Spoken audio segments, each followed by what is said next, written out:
ایک ہندوستان سے آیا تھا شخص، اس نے آ کے امام سے کہا کہ میں مناظرہ کرنا چاہتا ہوں۔ امام نے کہا کس بات کا مناظرہ؟ اس نے کہا میں ہندوستان سے آیا ہوں تیرے علم کے قصے سن کے، کہ مدینے میں ایک شخص ہے جو ممبر پہ بیٹھ کے ہر علم پہ بات کر رہا ہے۔ اس نے کہا چل میں تجھ سے پوچھتا ہوں، تو مجھے سوالوں کے جواب دے۔ امام نے کہا کون سے؟ اس نے کہا مجھے بتا کہ انسان کی اس بیماری کا علاج کیا ہے، اس بیماری کا علاج۔ امام سارے سوالوں کو جواب دیتے رہے۔ جب اس کے پاس بیماریاں ختم ہو گئی، امام نے کہا میں تجھ پہ سوال کروں؟ اس نے کہا کریں۔ امام نے کہا چل تو مجھے بتا، انسان کی پیشانی میں لکیریں کیوں ہوتی ہیں؟ تو مجھے بتا سر پہ بال کیوں ہوتے ہیں؟ تو مجھے بتا آنکھ گول کیوں نہیں ہوتی؟ تو مجھے بتا نتنے نیچے کی طرف کیوں ہوتے ہیں؟ تو مجھے بتا کوہنی پیچھے کی طرف کیوں مڑتی ہے؟ تو مجھے بتا کہ پاؤں کے تلوے میں یہ خلا کیوں ہوتا ہے؟ اس نے کہا یہ میں کیسے بتا سکتا ہوں؟ امام نے کہا تو نہیں بتا سکتا، ہم بتائیں؟ اس نے کہا آپ بتائیں۔ امام نے فرمایا سر پہ بال اس لیے ہوتے ہیں کہ سورج کی گرمی سے، سردی کی شدت سے دماغ کو بچا کے رکھے۔ اس نے کہا اچھا۔ مولانا نے فرمایا ہم آگے تمہیں بتاتے ہیں پیشانی پہ لکیریں اس لیے ہوتی ہیں کہ سر کا پسینہ آنکھوں میں نہ آئے۔ اس نے کہا یہ آنکھ کا آنسو نمکین کیوں ہوتا ہے؟ اب یہ جو بزرگ بیٹھیں گے یہاں داد یہ دیں گے۔ اس نے کہا اب آپ مجھے بتائیں کہ انسان کی آنکھ کے اندر جو آنسو ہوتا ہے اس کا ذائقہ نمکین کیوں ہوتا ہے؟ امام نے فرمایا اس لیے کہ آنکھ کے اندر چربی ہوتی ہے، چربی محفوظ کرنے کے لیے نمک لگانا پڑتا ہے۔ کان کا پانی اس نے کہا کڑوا کیوں ہوتا ہے؟ امام نے کہا اس لیے اگر کان کا پانی کڑوا نہ ہوتا تو انسان سوتا تو کیڑے کان کے اندر چلے جاتے۔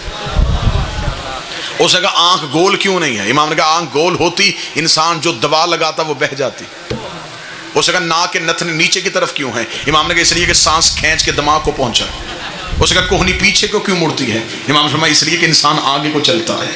اس نے کہا ہتھیلی پہ بال کیوں نہیں ہوتے؟ فرمایا اس لیے کہ انسان چھو کے کسی چیز کو پہچان سکے۔ اس نے کہا پاؤں کے تلوے میں خلا کیوں ہوتا ہے؟ فرمایا پاؤں سیدھا ہوتا تو انسان چلتے ہوئے تھک جاتا۔ 132 سوالات اس نے سر کے بالوں سے لے کے پاؤں کے انگوٹھے کے ناخن تک بطول کے بیٹے سے کیے۔ امام ہر سوال کا جواب دیتے رہے۔ جب 132 جسم کے بارے میں پوچھ چکا تو اس نے اپنی پاؤں سے نالین اتاری، اپنے گھٹنے مدینے کی مسجد کے ریت میں رکھے، ادھر وہ سر سجدے میں رکھنے لگا تھا، یا امام نے اس کے سر کے نیچے آ کے اپنا ہاتھ رکھا۔ امام کہنے لگا کیا کرنے لگا ہے؟ اس نے کہا تجھے سجدہ کرنے لگا ہو۔ امام نے کہا مجھے سجدہ کیوں کر رہا ہے؟ اس نے کہا جو باتیں تو نے بتائی ہیں یہ عالم نہیں بتاتا، خالق بتاتا۔ تو خالق ہے۔ امام نے کہا سجدہ مجھے نہیں، سجدہ اسے کر جس نے ہمیں علم کے اس عہدے میں بٹھایا جہاں ہم انسان کی کیا کائنات کی ہر چیز کی خلقت کو جانتے ہیں۔ فخر کیا کرو تم پوچھنے والوں کے ماننے والے نہیں، بتانے والوں کے اماموں کے ماننے والے ہیں۔ جتنا سینہ چوڑا کر کے زندگی گزارو اتنی گزارو، جیب میں ایک ٹکا نہ ہو، جیو فخر سے۔ وہ پیسہ امیری نہیں، علی کی ولایت امیری۔ زیادہ دولت والا بندہ امیر نہیں ہوتا، علی ولی اللہ والا بندہ امیر ہوتا۔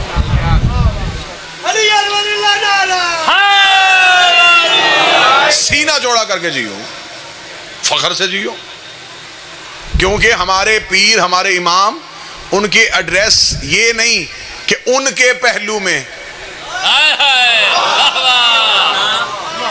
کسی نے پوچھنا جی میں نے اپنے پیر کی قبر پہ زیارت کرنے جانا، اور دوسرا کہے ان کے ساتھ۔ ہمارے ان کے ساتھ نہیں، ہمارے جہاں جاتے ہیں وہ جگہ مشہور کر دیتے ہیں۔ یہ مکے میں آئے تو معظمہ کر دیتے ہیں، یہ مدینے پہنچے منورہ کر دیتے ہیں، یہ نجف میں آئے تو اشرف کر دیتے ہیں، یہ کربلا میں پہنچے تو معلی کر دیتے ہیں، یہ مشہد میں جائیں تو مقدس کر دیتے ہیں، یہ کاظمین میں جائیں تو شریفین کر دیتے ہیں، یہ جگہیں معتبر کر دیتے ہیں۔ آج بڑے شکر سجدہ شکر ادا کیا کرو کہ آج ایک فرمان سننے کے لیے کئی جگہوں سے تمہیں وہ فرمان نصیب ہو جاتا۔ مصر کا رہنے والا شخص تھا، امام صادق کا دور تھا۔ بھائی بڑی اہم بات، بڑا اہم مسئلہ واقعے میں سنانے لگا۔ بندہ مصر میں رہتا تھا، غصے میں اپنی عورت کو طلاق دے بیٹھا۔ مصر کے رہنے والے مولویوں سے پوچھا جواب سے مطمئن نہیں ہوا، سفر کیا، مدینے آ گیا۔ جب وہ مدینے پہنچا تو حکومت نے امام کو نظر بند کر دیا تھا، امام کے علم کی وجہ سے امام کو گھر کے اندر قید کر دیا گیا تھا۔ جب وہ مدینے پہنچا تو مدینے پہنچ کے اس نے لوگوں سے کہا کہ وارث رسول کہاں بیٹھا ہے؟ انہوں نے کہا دربار میں۔ وہ جب سیدھا دربار میں گیا جو تخت پہ بیٹھا تھا، اس سے جا کے اس نے کہا جی کہ میں مصر سے آیا ہوں، کلمہ نبی کا پڑھتا ہوں، ساری زندگی میں نے رسول کو دیکھا نہیں، اسلام مصر پہنچا تھا، میں نے اسلام قبول کر لیا، مجھے مذہب اچھا لگا، میں نے مان لیا، اب میں بتوں کی پوجا نہیں کرتا، میں محمد کے اللہ کو مانتا ہوں، اس محمد کی رسالت کا اقرار کرتا ہوں، اس محمد کے وارث آپ ہیں؟ انہوں نے کہا جی ہم ہیں۔ اس نے کہا جی مجھے اس دین کا مسئلہ بتائیے، میں غصے میں اپنی زوجہ کو طلاق دے بیٹھا ہوں، اس بارے میں محمد کا دین کیا کہتا ہے؟ حاکم نے کہا کہ یہ مسئلہ میں نہیں بتاؤں گا، شام تک انتظار کر، شام کو جو دربار کے علماء آئیں گے نا ان کے سامنے اپنا مسئلہ رکھنا۔ وہ شام تک دربار میں بیٹھا رہا، سارا دن وہ دربار کا منظر دیکھتا رہا۔ شام کو مولوی دربار میں آئے، اس نے کہا جی کہ میں مصر سے آیا ہوں، غصے میں اپنی بیوی کو طلاق دی ہے، اب کیا کروں؟ انہوں نے جب اسے جواب دیا، اب میں اشارہ کروں گا، بعد میں کھل کے نہیں بتا سکتا، وہ سیدھا واپس آ کے حاکم کے پاس کہنے لگا جواب سن کے میں مطمئن نہیں ہوا، اتنا پتا چل گیا ہے نہ ان کا تعلق غیرت سے ہے نہ تیرا تعلق غیرت سے، یہ کوئی غیرت کا مذہب ہے؟ واللہ با حسین، میں ممبر کی عزت کا سب جتنے میرے شیعہ سنی مہربان بیٹھے کتابیں لکھتی ہیں کہ اس شخص نے اپنی داڑھی کو نوچا اور نوچ کے کہنے لگا وائے ہو مجھ پہ، کیوں میں نے محمد کا کلمہ پڑھا، حیرانگی ہے مجھے، کیوں میں نے اسلام قبول کر لیا؟ یہ ایسا مذہب ہے؟ یہ اسلام کو برا بھلا کہتا دربار سے نکل رہا تھا، یا صادق آل محمد کے نوکر نے کلائی پہ ہاتھ رکھ کے کہا وارث کی پہچان تجھے نہیں ہے، گلا اسلام کو دے رہا۔ اس نے کہا پھر وارث کون ہے؟ انہوں نے کہا وارث یہ نہیں۔ اس نے کہا یہ کون ہے؟ انہوں نے کہا یہ تو تخت والے ہیں۔ نبی کے جانے کے بعد دو حصے ہو گئے اسلام کے، ایک تخت والا اسلام ہے، ایک غدیر والا اسلام۔ اس نے کہا یہ کون ہے؟ انہوں نے کہا یہ حکومت کے، یہ سگائے دنیا ہے، یہ دنیا پرست ہے۔ اس نے کہا پھر محمد کا وارث؟ اس نے کہا گھر کے اندر۔ اس نے کہا مجھے اس سے ملا کے لا۔ اتنا کہنا تھا، یا کتابیں کہتی ہیں اس صحابی کی آنکھوں میں آنسو ہے۔ اس نے کہا کاش تو پہلے آتا، محمد کا بیٹا محمد بن کے ممبر پہ بیٹھتا تھا، روز مجلسیں ہوتی تھی، روز درس ہوتے تھے۔ اب تو حکومت نے نظر بند کر دیا ہے، اب تو بڑا عرصہ ہو گیا میں بھی مولا کی زیارت نہیں کر سکا۔ اس نے کہا کس نے بند کیا ہوا ہے؟ اس نے کہا اسی حاکم نے۔ اس نے کہا ملے بغیر میں مان گیا ہوں وہ سچا ہے۔ اگلی سطر سننا، میں فضائل پڑھ رہا ہوں، فضائل۔ اس نے کہا میں مان گیا وہ سچا ہے۔ اس نے کہا ملا تو نہیں اور تو مان کیسے گیا وہ سچا ہے؟ اس نے کہا میں مان گیا ہوں جب اسے پابند کیا ہوا ہے، کیونکہ سچ پہ پابندی ہوتی ہے، جھوٹ پہ نہیں ہوتی۔ اگر اسے پابند کیا ہوا ہے تو وہ سچا ہے۔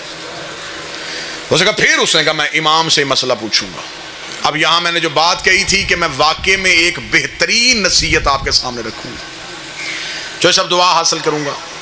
جس وقت وہ یہ مسئلہ پوچھنے آیا اس وقت مدینے میں ایسے جید صحابی موجود تھے جو یہ کہہ سکتے تھے کہ ہم امام کے نائب ہیں، ہم بتا سکتے ہیں کہ امام اس مسئلے کے بارے میں کیا کہتے تھے، لیکن نہ امام کے شاگردوں نے کہا کہ ہم امام کے نائب ہیں، اور نہ انہوں نے ایک مسئلے پہ فتویٰ دیا کہ ہم فتویٰ دے سکتے ہیں۔ نہیں، انہیں پتا تھا کہ جب حجت موجود ہو پھر غیر معصوم فتویٰ نہیں دیتا۔ نہیں، بات ابھی سمجھیے گا، جب امام موجود ہو پھر غیر سے مشورہ کر سکتے ہو، فتویٰ نہیں لے سکتے۔ ابھی تک ہر بندہ سمجھا نہیں، اب میں اشارہ دینے لگا ہوں، ایک بہترین اشارہ۔ اگر کیونکہ پیاسے کو چشمے کی ضرورت ہوتی ہے، پیاسا کام ہے چشمے کے قریب جانا، چشمہ پیاسے کے پاس نہیں آتا۔ اب کوئی پیاسا چشمے کو ڈھونڈے ہی نہ اور نالی سے پانی پی لے، اس میں چشمے کا کیا قصور؟ جب شیعوں کو پتا ہو کہ امام موجود ہیں پھر وہ غیر معصوم کے قدموں پہ ہاتھ رکھ لیں، اس میں امام کا کوئی قصور نہیں۔ اب وہ شخص مدینے میں موجود ہے، اسے پتا ہے کہ اس دیوار کے پیچھے امام ہے۔ اس نے کہا اگر مجھ میں اتنی طاقت ہوئی میں ملوں گا ضرور۔ صحابیوں نے کہا کیسے مل سکتا ہے، وہ تو نظر بند ہے۔ اس نے کہا مجھے نہیں پتا وہ کہاں ہے، انہیں تو پتا ہے کہ میں یہاں ہوں۔ بس آخری جملے کہنے لگا ہوں اور شیعت کا نتیجہ دینے لگا ہوں. اس نے کہا مجھے نہیں پتا وہ کہاں ہے, انہیں تو پتا میں یہاں ہوں, میں ان سے باخبر نہیں, وہ مجھ سے باخبر. اگر تو وہ مجھے دیکھ رہا ہے پھر وہ مسئلے کا جواب بھی دے گا, مجھے ملے گا بھی, مجھے بلائے گا بھی. انہوں نے کہا ایک دفعہ گلی میں جا کے حالت دیکھ. جب وہ محلہ بنی ہاشم میں پہنچا تو اس نے کیا دیکھا؟ سپاہی, فوجیں, چھتوں پہ سپاہی کھڑے. امام کی گلی میں مخبروں نے گھر کرائے میں لیے ہوئے تھے, وہ دروازوں کی اندر سے دیکھ رہے تھے کہ امام سے ملنے کوئی نہیں آیا. اتنا سخت پہرا. چلا گیا مدینے کے باہر. میں پوری ذمہ داری کے ساتھ گجرات کی سرزمین پہ یہ اعلان کرنے لگا ہوں, 3 مہینے تک وہ شیعہ مدینے کی گلیوں میں پھرتا رہا, ایک مسئلے کے لیے. نہ کسی مولوی سے پوچھا, نہ کسی غیر معصوم سے پوچھا. 3 مہینے تک مدینے کی گلیوں میں امام سے ملاقات نہیں ہو رہی. تھک کے مدینے کے باہر جا کے بیٹھ گیا. بیٹھ کے کہنے لگا قصور میرا ہے, میرے اندر کوئی ایسی غلطی ہے جس کی وجہ سے تو مجھے مل نہیں رہا. شاید تجھے میری محنت پہ یقین نہیں. جنازہ اٹھے گا میرا یہاں سے, تجھے ملے بغیر نہیں جاؤں گا. مدینے کے باہر رو رو کے امام سے باتیں کر رہا تھا. یہاں پیچھے سے ایک سبزی فروش گزرا. اسے کہنے لگا کہاں جا رہا ہے؟ اسے کہا مدینہ. کیا کرنے؟ سبزی بیچنے. اسے کہا تو روزانہ جاتا ہے؟ روزانہ جاتا. اسے کہا وہ جو مدینے کے اندر محلہ بنی ہاشم ہے کبھی وہاں بھی گیا ہے؟ اسے کہا ہاں جاتا ہوں روزانہ, سبزی تو بیچتا ہوں, میرا کاروبار ہے, میں جاتا ہوں وہاں پہ. ایک لمحے کے لیے اسے امید کی کرن آئی. اسے کہا رک رک رک رک رک, سبزی بیچے گا؟ اسے کہا کیا لے گا؟ اسے کہا ساری سبزی بیچ. نہیں, شاید آپ ابھی تک ذہنی طور پہ قریب نہیں ہوئے. اب میں جس دہلیز میں داخل ہونے لگا ہوں اب تمہارے جسم یہاں ہوں گے, روحیں یہاں نہیں ہوں گی. سبزی بیچے گا؟ اسے کہا کتنی؟ اسے کہا ساری. لباس بھی بیچ دے, میرے کپڑے تو پہن, اپنے کپڑے مجھے پہنو. سبزی فروش بن گیا. سر پہ رکھی سبزی کی ٹوکری, سبزی فروش بن کے مدینے میں داخل ہوا.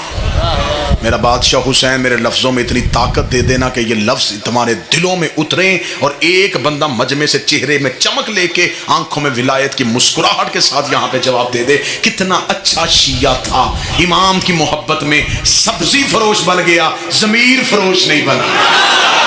ہائے ہائے ہائے, محبت مولا میں روح بدل گئی.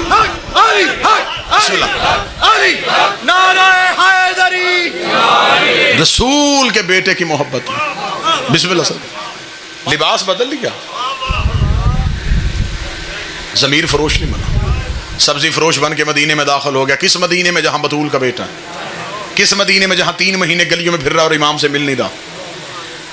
مدینے میں داخل ہو گیا سبزی فروش بن کے. سبزی لے لو, سبزی لے لو.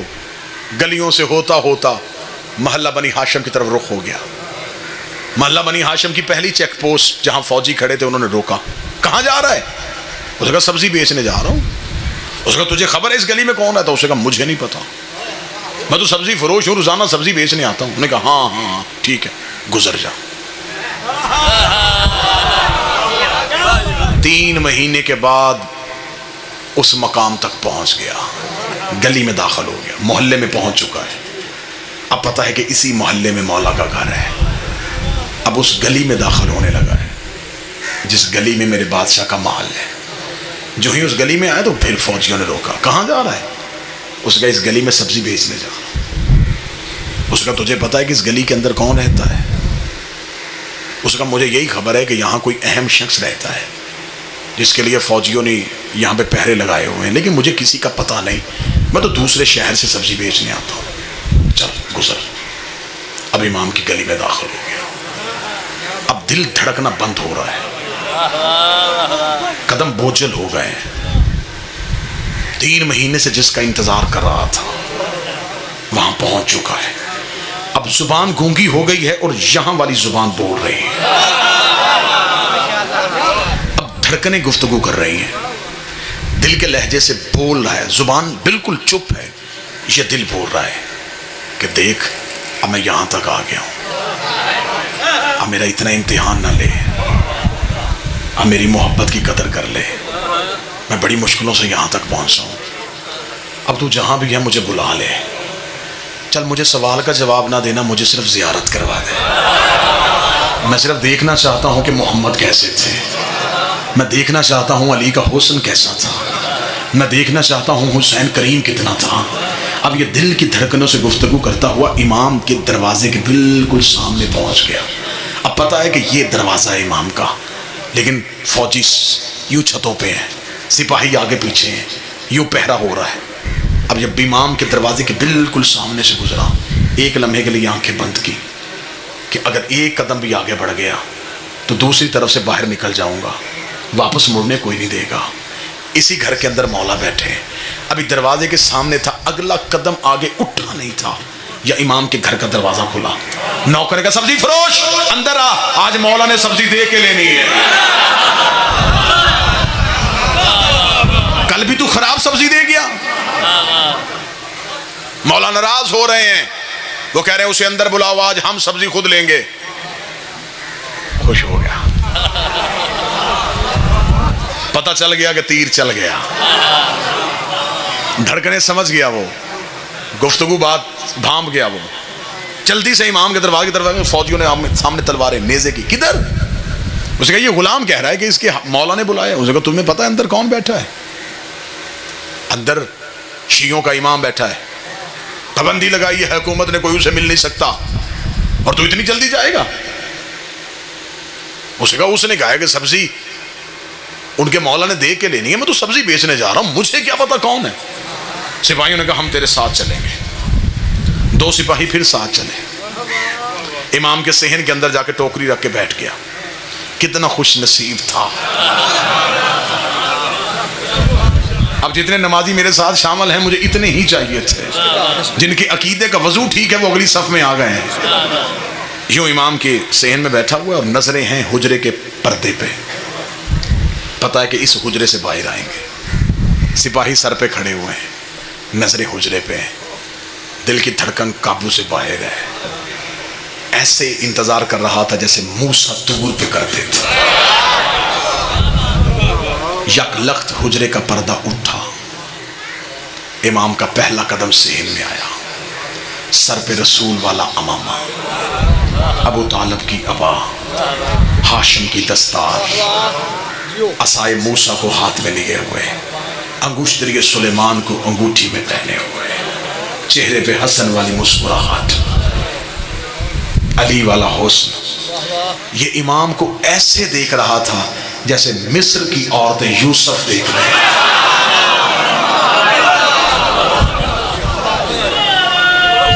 بسم اللہ۔ اگلے ہی لمحے میں مہتاب امامت اس کے پہلو میں آ گیا، امام اس کے قریب آ کے بیٹھ گئے، خوشبو ولایت کو اس نے سونگھنا شروع کیا۔ امام نے اس کے قریب بیٹھ کے ٹوکری سے کپڑا ہٹایا، امام نے سبزی چننی شروع کی۔ یہ امام کا چہرہ دیکھ رہا ہے، سوالی کو سوال بھول گیا، سائل کو خبر ہی نہیں کہ میں کہاں پہ ہوں۔ یہ امام کا چہرہ دیکھ رہا تھا، اس نے سپاہیوں کی طرف دیکھا، اپنا چہرہ امام کے بالکل قریب کیا۔ اب یہ چہرہ قریب کر رہا تھا، امام نے کہا تیری طلاق نہیں ہوئی۔ کوئی ایک بندہ تو ہوگا جو قدر کرے گا، کوئی ایک بندہ تو ہوگا جو 35-40 منٹ کا معاوضہ مجھے دعا کی صورت میں دے دے۔ تیری بسم اللہ یا علی۔ عجب روحانیت کی فضا بن گئی مجلس میں، بادشاہ حسین کی قسم، عجب روحانیت کی فضا بن گئی مجلس میں۔ امام نے کہا تیری طلاق نہیں ہوئی۔ بسم اللہ۔ اس نے آہستہ سے لہجے میں کہا میں نے پوچھا تو نہیں۔ امام نے کہا ہم سوالوں کے محتاج ہیں۔ اس نے یوں سپاہیوں کی طرف دیکھا کہ انہیں کہیں شک نہ پڑ جائے۔ امام نے کہا مطمئن ہو کے بیٹھ، وہ نہیں سن رہے۔ ہائے ہائے ہائے،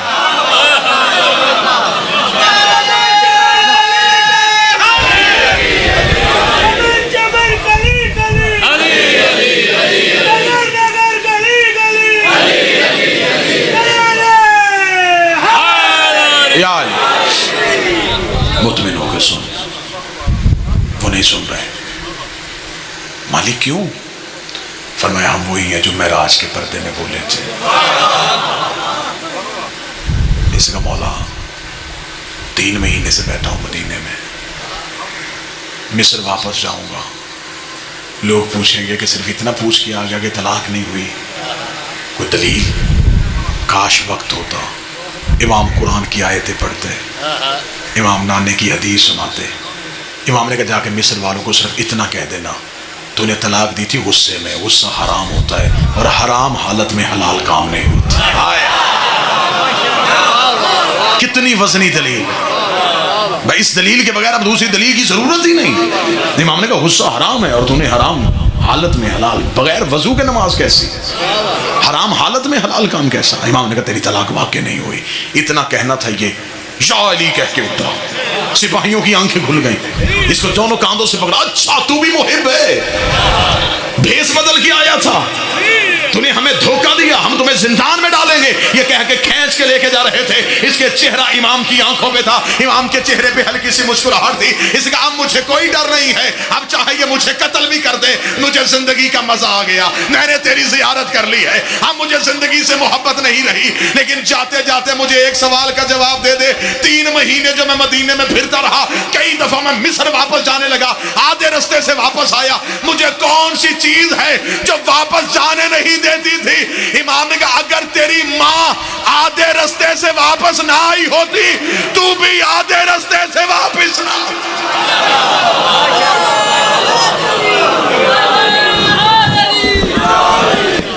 وہ بھی ایک دفعہ زمانے جاہلیت میں گناہ کا ارادہ لے کے گھر سے نکلی تھی، آدھے رستے سے واپس پلٹ آئی.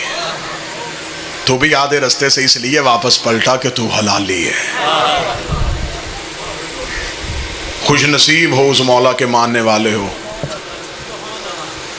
کچھ نہ ملے ہمیں دنیا میں، ہمیں کچھ نہیں چاہیے، ہمیں صرف انہوں نے اپنی محبت دے دی، بغیر مانگے ہمیں علی کی ولایت مل گئی،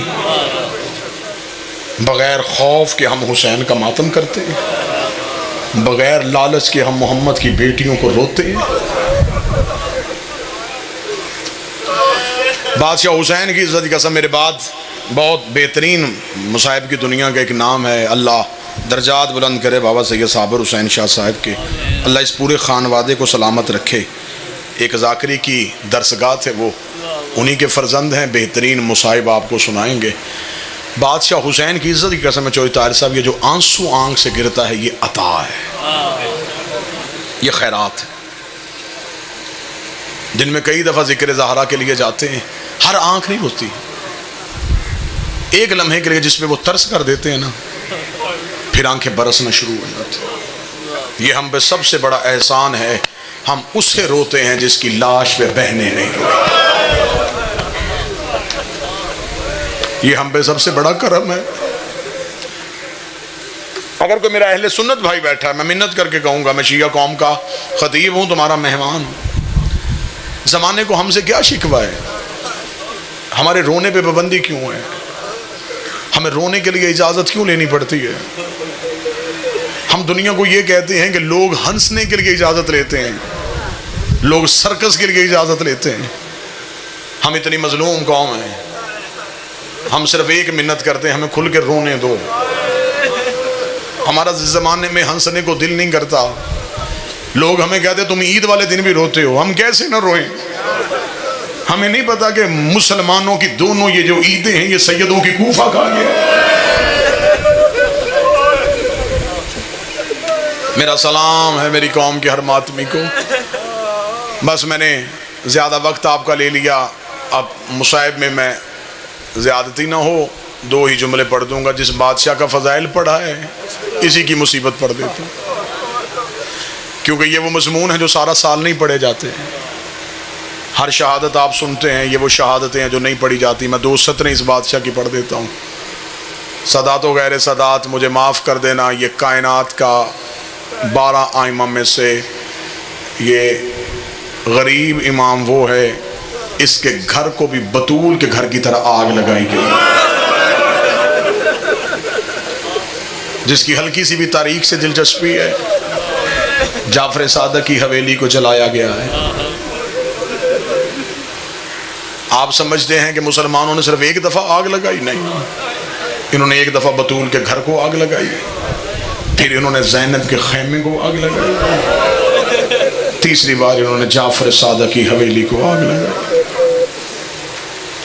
اب مجھے اگلی سطر سادات سے، خصوصاً سادات سے، ممبر پہ بھی سادات بیٹھے معافی مانگ کے، جب امام جعفر صادق کے گھر کو آگ لگی ہے نا، امام کی 4 بیٹیاں سو رہی تھی۔